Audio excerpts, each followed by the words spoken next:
ki pa men khang lai ho tu zana ka sei nom til kho na thua chom cha kang sei nom men i bible chang sim now chi bet nai le chapa chingin na alo chanu chingin mi pa minu akipa sai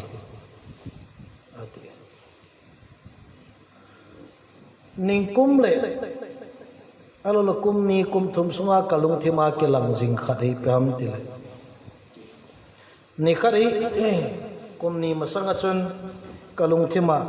ka ki ngai tu lain kalung thima thudo banga hu ke nei khat ke le ke yong ka ki gel do na ma jing thil khat amen chui pam ti le lấy sĩ na izat về pinga izat về hình đinh nahi lấy sĩ na izat về pinga izat về hình đinga nakigel nghe thì các xây đàn chỗ nào lấy sĩ này khát về sẽ pinga khát về bộ hình đinh ý về nên là hana lấy xin là khát về pinga khát về sẽ hình đinh cái ấy hình à kapale kanu adi ngà zong khát về sun lấy xin là achapa cái đinh khát về sun achanu này đinh hình là lohana ấy sim pathina đi ngà zong chỉ lấy xin này khát về sun lấy xin này khát bê sẽ bộ pakai dinga hing ding tiếng lệ Christa nung duy hin khôi man nó khát bê sun lấy sĩ na Christa nung duy hin khô mang kahi kapi lệ kapu dinga khát bê sun atupa na atunu lấy sĩ na ihwin igam lệ inam dinga khát bê sun anam mi ai lo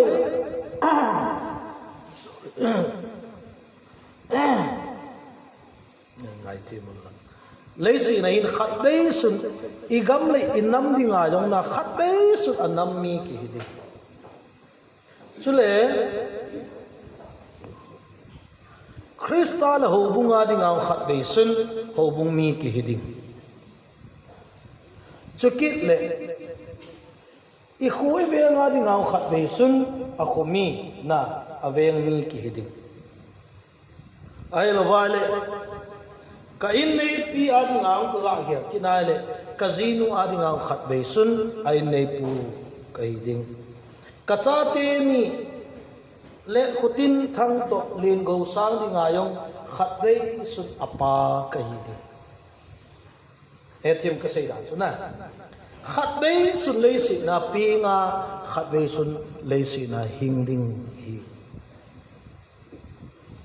hi chu hi le chilaya kalung thima ki lang chu helun khat be sun pinga khat be sun le si na Christa nung zui pathin cha hi la changa le si na Christa nung zui Christian khat be sun hi laya ipakai dinga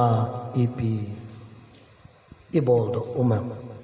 pakai dinga ipi kabol khat be sun Christa nung zui khat be sun chile si na Christian kho ka man ai e sim pathin le e hu hing pu i pakai dinga ipi ham ka to do ding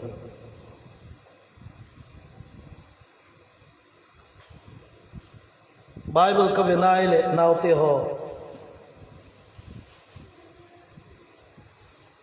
Genesis bungu ku venai le pathini amihim sim chunga akisi na imu helo hana pathin kisi na ta khadimu win chu chu ko amit ile no a khanga amihim sim te chunga pathin akisi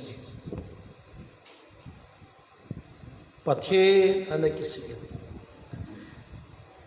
Genesis bungu kasim laya kalungthima pathine ho pina khat ki chipam til pathin kisi na mi te hi awang sivin ai wang pathin anga kisi mi te wang aham phai hallelujah inalo hai na pathin kisi na pathin kisi na nunga gul hang pathin kisi na hi minumi pa pathin kisi na mihim te wang hi mi wang si hi aji chu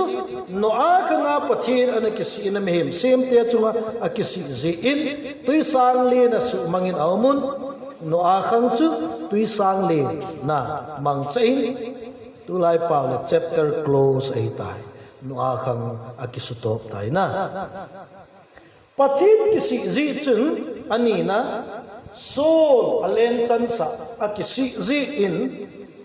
soul chu pathin reject aka hata in ama kelin David khangdong cha David pathinin Israel te leng dingin thau nu sai pathin thangban men na kasai nom chu pathin kisi na mi hi kha hi awang si na ve kati na hi no a khanga pathin kisi na mi te anahi zi tui sang le na su mangin om tan sol chunga pathin kisi zi in aleng mun la piramin atika la in na le achan ding pathe na zo se akila in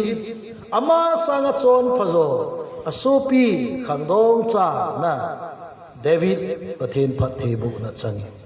ai wangin chu pathin kisi na mi te aham sit naw hin ivet kina hile pathin anga kisi mi te wang awang pakina ve nisom li zawa su mangdinga sa hita zong le nati lo hana ne ne bi khupi mi te nisom li zawa su gamdinga pathina kona thute sa hi inaloi ai wangin aleng pa wa panin amili na milalle ay lo vale mizo silagan chaho ge ge anangolwa khawdi pone kisilwa kisia lung hejwa chor sit kisia pakaila mabel wa hile pathire lung hejin ni somli wa sumang ning agut te chu pathi ahai ta hallelujah wang phau chu na kasai go chu khangdong ho tulai pathin kisi na khangdong no igama tam ta diam ti kalunga ka gel ji tulai igam ka beting le nang honong namu tam diu in ai di kyoi kum lunga igam wa pathin zalin kum lunga program ka chi kem thing hang ko chong lang pe yo khoneu cha gam hel la yo anu manom la yo holin ta yo kichi tulai ki i ho bung ho ka veting le pathin anga kisi sangin pathin kisi nami atam zo ta dem ti kalunga ka ngai tu da nei sani chun news KBC information main department KBC main department le mission board mobile news achuna WhatsApp achun ngai dan them khat kang pi asim na umole na namu mai di wi tulai igam idea ho hung ho chunga mo ti chile government no akha ting le Bible ibet zong le pathin cha khat boldinga kilom lo ta egamu khamna thei alei ki bole ki zu thu sim tam pi tulai mun zo sia news tam ta ei pau ki thona news tam ta la ki nil na le discussion jing khat cho hin na ya chu a phat chum na le a phat chum mi tia igel naw le ting le a phat mo na ti point them khat kapi kathil mu ai la ka sei hu chi pham ti le tu lai ka bet le naw te ho phang do hon gil ta thu deu ta lungel theo si ti gel diu ka ga sei nom khat ami igam bet ti tu lai hi pathin anga Jacob Bible chu bena la pakai mit mo ki sune mon chu tilaman na hona choi sang di hi atilai igama pakai mit mua kisunema chon sit kisia lung heya kisunema pakai lama kile kit pakai kabol khilta ka chon sitai kiding tulai igama mi alhom le evet le chon sit na hila nitirin apung tul jing tila chon sit ti ho chumi ngol the to mi na bol tulai to ching thai ta bol di chon sit standard ta bol ding tam che jing chon sit hi ti ding yong ti ngam lo leu ti iti sei da chon sit ti ding yong ki phat lam leu min ching thai ta bol le na ti the yong tam ta amen ai la cha ka sei go chu tam ti le chapa chingin mi pa ki pa sain angol zon anu dingin apa dingin hesu na so pieti ta salama chate hi se wa igel diwa ka sei go repon amasa kala nom chu pathin cha khat hi na wa jong hi chi gilta i pathin te ki ka jong gilta ve tha jing ka no me ka ti na hi a tunin jong khang dong ho o Christian khang do nunga go lang ho ta san chate ho pathin cha khat hi na azong tunin e Christian in ko ain ka sai ta in i pathina ding ayong le si na Krista nung zui khang dong khat hi naw le ho bung sunga ding azong khat bei sun khang dong hin khu a khang lai la pang kha hi jing lain tunin na khang dong hin khu a hi i pathina ding a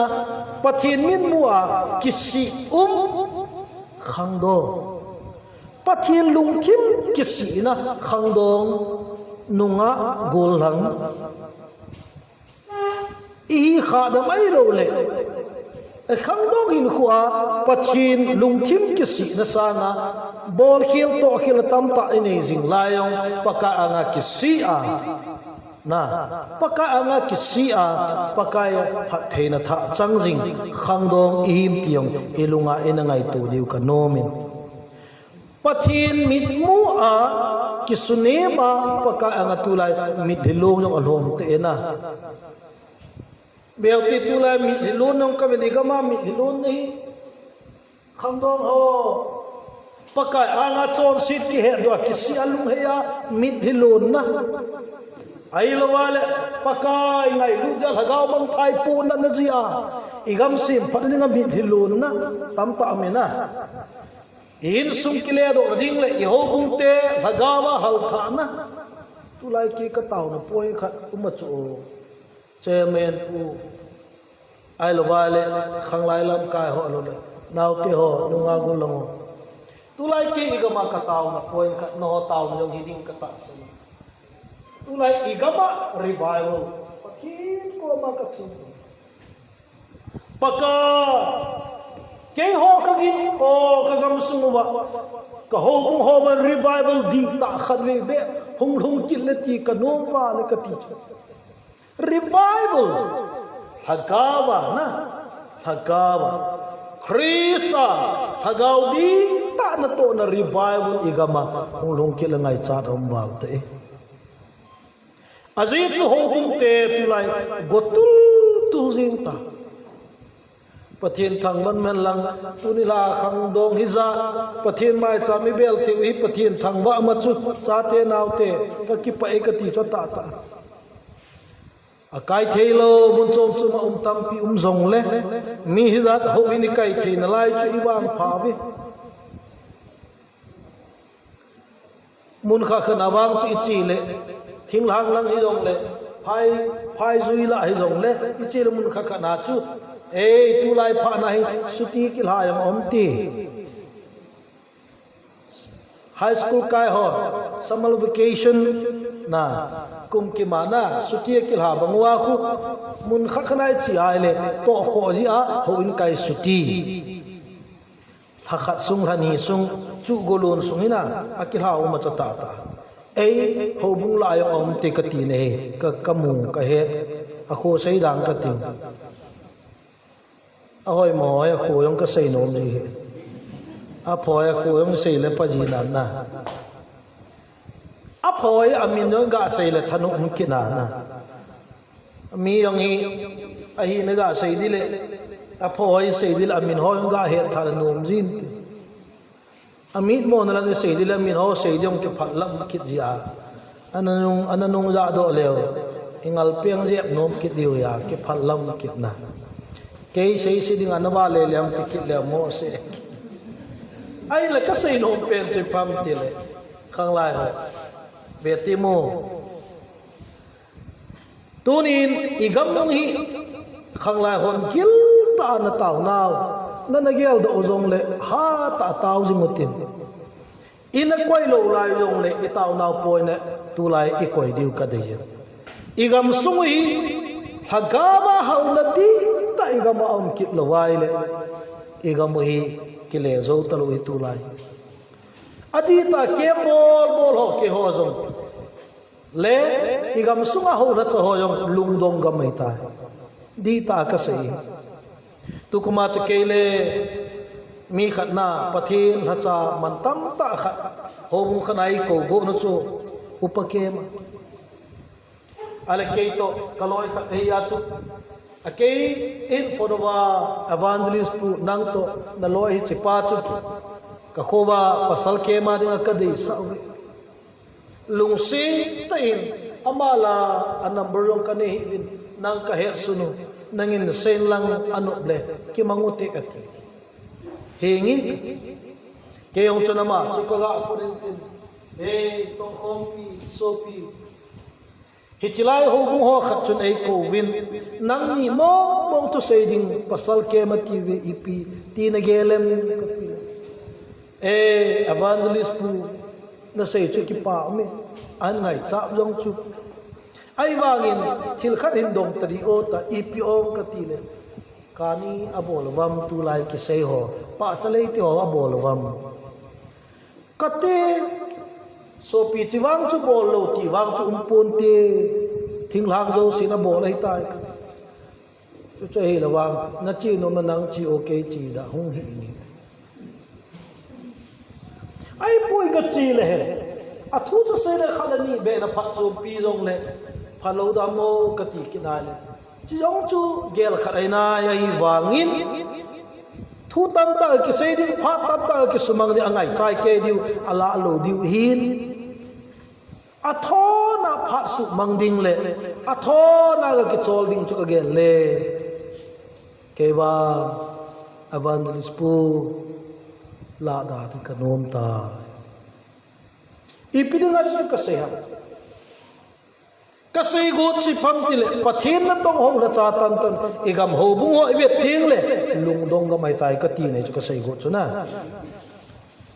khang lai ho tunin igam ha pa na ngai ka ti nei nau ti igam ba pathin tu sei tam tam thu long sei ngap ta lo ba ki ga mai ta ali chu ho bung hon program an good ichi zong le itu sei bodang ngai chai ke di ki khel di gu talo na hi chi hoi ipi ingai bam til hagawa revival hal tha ni ga mangai ta igama hal na di ta pathi lagawa hal na di ta hun po po le abul chu milhi igama wa long di ipi milhi long in tem chon sit ki he do na le chon sit ki si na le chon sit lu he na alhang a ho bung ho in ti ni kap lu na pathin ni san na diu pha ra khat umai ka ti chu chau kin lo wa le e ho bung ho wai hal na thaga wa na hal na di ta ga so zo lo de te naw te ho yak zani kalungel kathil mu kan neu cha kan je katin a chu pam til tu I che bang wa ho bung ho tu ai thil bol wa ne wa I cho na ngai ta I cho no wa tu apana phari jan khat zo ting le sum la pai sana dang ka I cho zo lo go man lu pe na pathini pi cha te hin ki man sa di I cha te hin ki man sa zo ting le I ho la yu I pathin yong in ki man sa di wa ta ka ti tui chi bang wa ho bung ho a chi le I pathi ri hin man sa wa kum thum ma sang chun ho bung khat ke mai ko chu chăm ho cái gôn hết talo na boy bong bong ite a gambi lam kao gambi executive ho tan gôn thu sei đi ngà cái hình gôn luôn nang mong nang di kano me ka hung di mo ko ma ka ru nai ta ka se o bung ho chu lam kai hung thei lo ta ki po thei lo ta at gambi executive member ho chu mi ka den tul ha apu aban til member chom ka le ki cho apu pi na diken tai ku ha an ha so ki dal youth ho ki ha yi ta ba ko na diken ki ha ai le chirai chu ka sei tai ka sei so pite kun kim za na tu chu ga ka hu hi ti pi thu se ha na nei ge lo gen ki pa na ka chu ke ma bu la chu kai su chu na pathin kin tu chu ga ka hu se hi na pathin ho hi na lel wal ta be min ho hi dam pin min ho hi khan to pin min ho hi hi pin min ho hi kinet pin min ho hi ki pa pin min ho hi adasu na hon ka ve le na ho hi na get thei pi vin na boi pi vin na ha sat pi vin hi chun pathin ho hi Christian hi na ta vin tia ka hung tem na hi ve mo ko ma min ho dam pia min ho hin pia min ho ha pia min ho chu apalama khan to na lo hin na kinet na ki pa na la dam na na pathin ho win na pi vin na get thi na boi pi ta ve e chu ngata chu ko mo se ka ti le mo long han ji yong ama ki pa ji yong he na ai mà pathin lai na ta thu ki se ya che nun se yong chu hi pon tin pathin mi ho lu ti ma thu se ti chu kam na pathin dala mit longin tam piong ki gel do in a chai ni la ma wa chu mit helon chu ata ta he chon sin ki he dok na le bol khil ki he do na le ki sik na le chon sin lung he ya paka anga hum ki tu lu na mi hi da pathin thang ban na min hi yong tamatam no ma go han la yong hi min hi so ni tamatam bati lo na e do ma pa le ki khen pi ji ang ka khu wa thi na i dei ta nu he la nu lo ji a jong mau khu wa thi na la me lap sang mau na diong tam ta wa la e khel ki si mi yong le a chai so ho si nong tamatam nang ngai nan sun tin zan tin lon li thung go bangin ka longin zang ba bangin ka ma nge tin hilong na ko la na o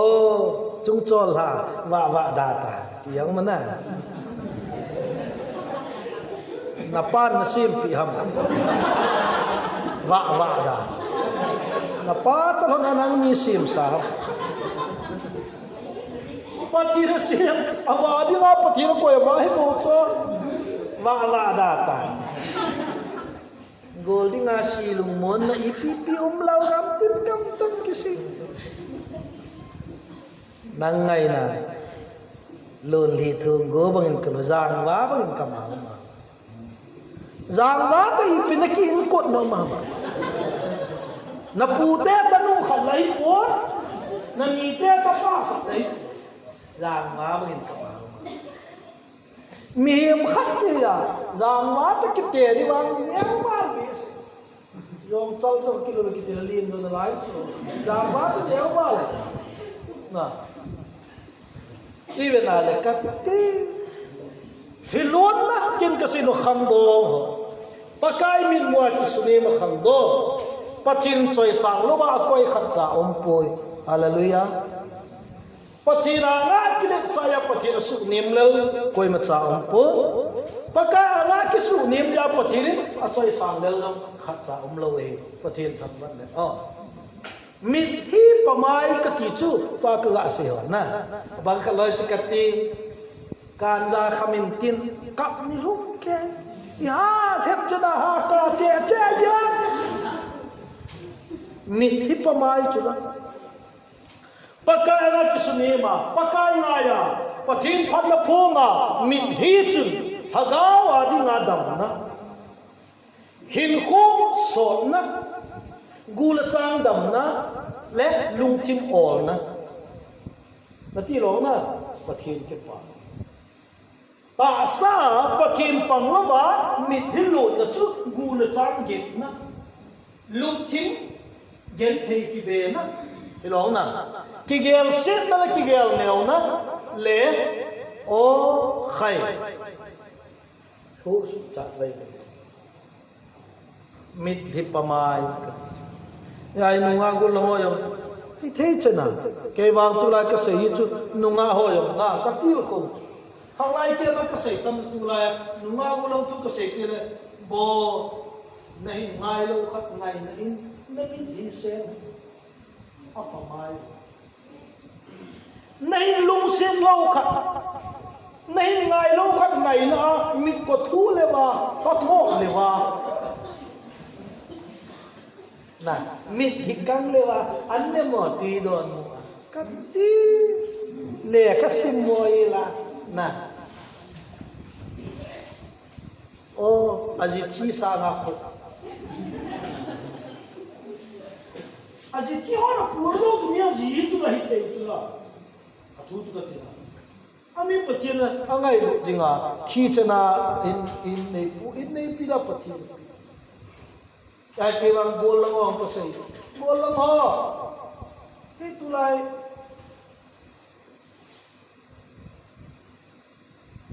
นุ่งayongนุ่งเฮลฮิบินก็ตีโบลังอ๋อก็มาเฮลนุ่งเฮลฮิบินน่ะเดินเราจะไปเนี่ยเป็นอะไรเป็นเราไปก็จะไปที่ร้านKasi ko si prompted beto at kagaki na chu ben. Kaya kulay ka nung aki lang kat hindi chu go lang o yung katil nung nga yung hel hi. Zina na nailo dile nung nga hel hi. Paano ka na bat sa ba bat pun na bet. Na. Ito nung nga yung hel lo di hi. Amawa zina na tiang le. Na hele cho hisai ai long le nang kisim hel ta mangai poi nang kisim piling le chun a sai ka ete ka sai da nang le kisim piling le i macha ki hilau kisim tuplau ki gom tuplau ai wanga hela kalung sitai wan sanga sang ai leisi sang li chỉ cả là dầu cho hơi ác là đam cái thì chúng ta san hồi ông chú à xây ba to ta san nu thì kế ba chứ à thu chú cái tiền cái lúc xin là vàng sang rồi xây đi hết qua xây cho anh cầm cái gì ra là sang không còn hello chân vàng sang đi cầm liền sang thu rồi cả à đúng lại phi ra không còn hello à thu lại phi lại hết đi khang lên sang thu rồi ya chu ma ka ni wala ka no ma ka de la ka lu se ne boy thu pi sa ma thu rồi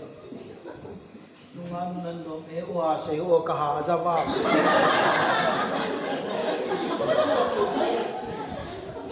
đi chu ba ke ho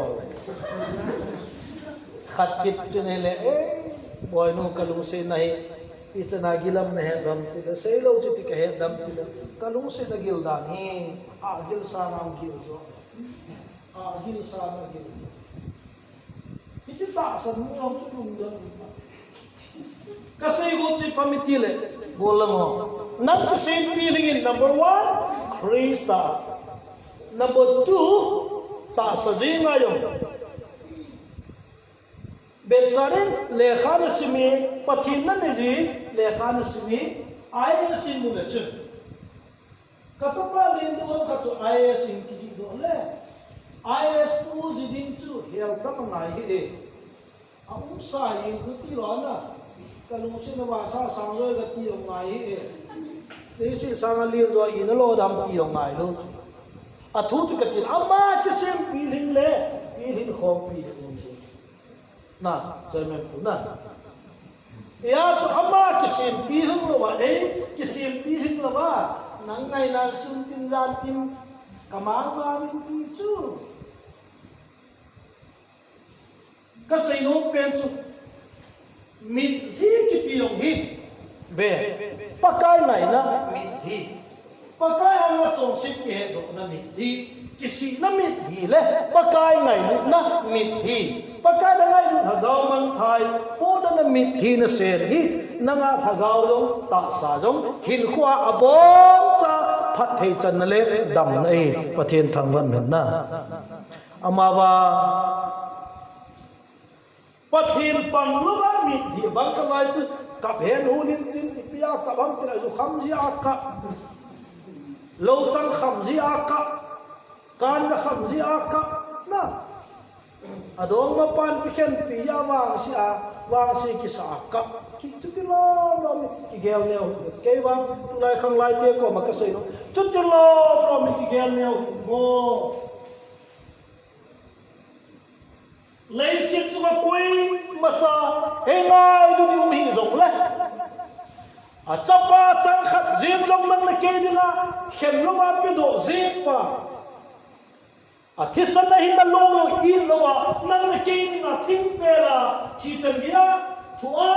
chỉ là thâu kịp Christa năng là kia là kịp riêng mà năng là kia đi là chấp ba chẳng khát khen lúc mà biết độ riêng mà năng đi mà sao in này quay thì này kia độ khác lộ hâm nón na coi mà chan hè lún hình ngay lún hè lăng coi mà chan lún xịt hi rộng lên bắt chỉ này lún xịt đan na xem ba là hu hình hu pakai ngay lún là hè na boy coi mà chan na đi hi rộng lên na lún na pan na lấy xịt bung ki sa na sana dang kalo sa sana hoi ro là chung lung zo na lún na pan nang kala ade le xịt chunga loi hallelujah pathin no nang kala angai lu le alung si dang loi pathin thang wat na koi machari ngai lu jong le ngai lu pen pakai ngai lu ne he na e lung si ni ku to pe lu na pa ki sin le lu na pa phak ne he na pathin na si pa lu pakai dia na ma na nu na pa lung lai ngai lu ko na man ko le o boy wang si min I machalo na koi jong le pathin zalin nêm pu na te kati zeng hallelujah nó về cái xây đàn chỗ này hi chun pakai mit bua isune tu tele ma ina mutu lai hi no ivet ding le pakai min bua nem sai pathin sumil kho ma chapawa mang pa banga o hobung tam ta san cha te tam ta pathin tho ko wa mang hin khe na leisen lam thil pathin deilo thil tam pi bola hagaw ma min hilonga ikanau te abeitan tila hagaw mang khai po na nga ina taulun naw kbc hobung zani zathubal pathin kom ina taulun lun naw pha abeitul mission field teo ma chal ji missionary soul do ho hoi ve hip tu sumbang chu masanga sanga tam deu na chu o ai ba ngai lu na mi thi wa be tun ta henge mi tam ta hu hin thu sei pe na missionary tam pi soul jing lai wa I missionary teo pathin man na chu mi ram har ki khel na chu ai wang abul la moi ve ting le missionary le sol pe kit ngai cha ho bu tam kit nei ta he chun khang dong ka sei nom pen chi pam ti le naw te ho igam I mo pu naw lin ta mi ti I taw na poi nu pha tin na changa na taw na yong le pam khana khang lai ho taw khom na pha dom zong le hi chi igam din mun pau la gaw lama pu na ta ka no mi ti yong I lungai ne het jing diu ka no mi cho cái quầy thả nu mấy hi chun na ni na ka sei pen chi pam be ei ngai lu pathin ngai lu na he na ei lu sit pen pathin lu sit na he na nanu na pa ngai lu na he na sim pathin lung dia koi mana nanuna pa lung dia ko naman po le min allo sam pa koi lang min a imalung koi yung lachun naute allo sam na hipo pathin dei le nula pa dia hin ko chilai sina nadam sunga naman a pathin lung hai le nuna pa lung hai na a chapa chanu khang dong ko naman di po le min lo sam ta bangin nim chan na koi yong le henge pathin in wang nim chan na koi pui ti pakai mena ka sei no me lai chan chung ngang ka te ani na chu inu le ipa vete inu le pa adinga itabang chapa in zon kan seitan kapan kanun kapan nga khatbei su da chapa pi khatbei su da chapa ka pi na tilai sina ka hin sunga kapani nga iham ka bo kanu ki pa na ipi ka bo kapa ki pa na ipi ka bo khatbei su nei sina nanu kapan chapa na hinga chanu an hinga pathin lung hai na bol do yong chu khatai ta pathin kisi na hi lo lawang pha pakai anga hung kisi thei khang dong na hi na aham pha ama wang ka sei nom chu ani na chu inu le ipa dinga itabang chapa nei napa nanu nang chapa ka nei nang chanu ka nei wang pha ka kisa e boy nang ka chapa ni nang ka chanu nei bo nanu ka wang pha napa ka wang pha na mel ka mule ka kipa na kibe nogin ka za le kalunga damin ting le o nahin dan ka ge do tin ka hagaw kipa ati zi em napa dinga nanu dinga hagaw an pha na pan zi em nanu na pa dinga i mut mut na hi zi em ole i mut mon ni zi ai lo wale inule pan imin na pha ting le energy ki be tu la mai lo wale inule pan amin imin aza jong le bu la chang ge tul ba aki ge ko pathin cha Christian kham do ka hin ku ina pathin na dinga pathin cha pa pathin cha mu kha ina ma pathin lu hai na inam ai lo le in sungai mu le pa dinga yong tuna chapa ka nai pin wa chanu ka nai pin ri na nu na pa dinga kumilan na dam sungai na nu dinga ai pin bol em na pa dinga ai pin bol em na nu dinga ai tabang cha chanu chapa na pa dinga ai tabang chapa chanu nei em chapa chingin piti tai mi pa piti ta ake pa na api chapa chingin mi pa boy nang nadam sunga nadam pela na pa nanu na chunga atipa lo le ithi nu ting le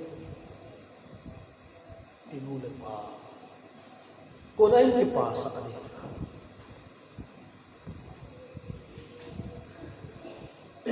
kanu le kapa adinga khatbei sun achapa ipaka Yesu Krista leisi na khatbei pengin ilana ipaka Yesu Krista leisi na khatbei pengin and sorry hichi pibola wa miti leisi na sungsi kema lumam bola ke po kapan lumam bola ke tujuna inalai ipaka Yesu Krista leisi na khatbei pengin khatbei ahingin khatbei achin ai ta thikit ta lo dingin torso na hing dingin athau kit ta nang leisi na khatbei na pen sungai ipakai Krista Yesu leisi na khatbei hung ping chun wan noi dingin hu hing pu hi mi chong se te khela chosan nei lo pa chong si mi si ithu na ding chen ton sot me ding thu ding chen amani ho kera athuin ama wangi chosen man thina gal zo inamin Hichi Krista Jisu za la chin ata sana hu hing kwa ke sa te chu wan go lo dingin pathin chapa pathin chanu hi ve pathin thang man na nang lei se na khabe na pin sunga Jisu Krista ban noi khabe pingin ban noi hu hing hi nang khabe lei se na pin sunga khabe na hit sunga lei se na pakai dinga ipia na pana inui pa dinga itabang chanu chapa hi ho bunga dinga ipia ipana ikosunga dinga itabang ihia inama dinga itabang nammi himdi tuni nila ai khang lai te gil ta ngai tu na enei tha diu ka sai do nom chu hin khat be sun le si na ping ipa dingin inu dingin boy nang chapa kane nang chanu kane na pa ka ba pha pathin no no a kang mi te ko ma kam him sim ke ka kisita anati na chu hilowa inule pa ding ang kisi na chapa chanu hilowa pathin no amai ka chapa de tai achunga kalung hai tange ati achanu achapa hiding le chapa ching chanu ching anu pa ding anu la pa ki pas in chu ting le anu la pa dinga lung ol na dam na chapa chanu hi ti e he tu la igam sumi bet ti la khang do khosung sumin si khang do tam che nam pi sumin si khang do tam che ho bung suma chal mo khang do tam che in sung i bun mo na ne la cha tui lo na ula pa na gura sang ge na khang do atam che ama ba pathianin tunin e ho zo si khang dom la aman tam ta in dingin ka cha te thu ta a chon thu ka za ka ki pa na sa ga chung zo ka ki pa na adam om po ati chu e ho khang dom tu ni a ki khom cheng cheng e ho zo si hin dal hile e ho zo se ma chi thu chu su bu ki ma le ti pa kai pa na ka tip na nom pe re na he ze chim tu nin chapa chingin mi pa ki pa sai chanu chingin mi pa alo le mi ki pa sai angol zo va anu apa dingin he su na asu ati banga chu ei ho jong pathin kisi na pathin luk chang suna gun ke khang dom hilowa gamla nam sumin si khang dom hilowa ho bung sung su ma chal mo khang dom hilowa na in sung gu la chang gep na nu la pa dinga ai lo an ne tui mo na cha te hiding hilovin nu la pa ke pa thano sa le nu la pa dam na ho la beng choi hoi in sung dam ho bung sung ma cha le igam le inam zem hoi le Krista adinga man cha pata hidingin thuta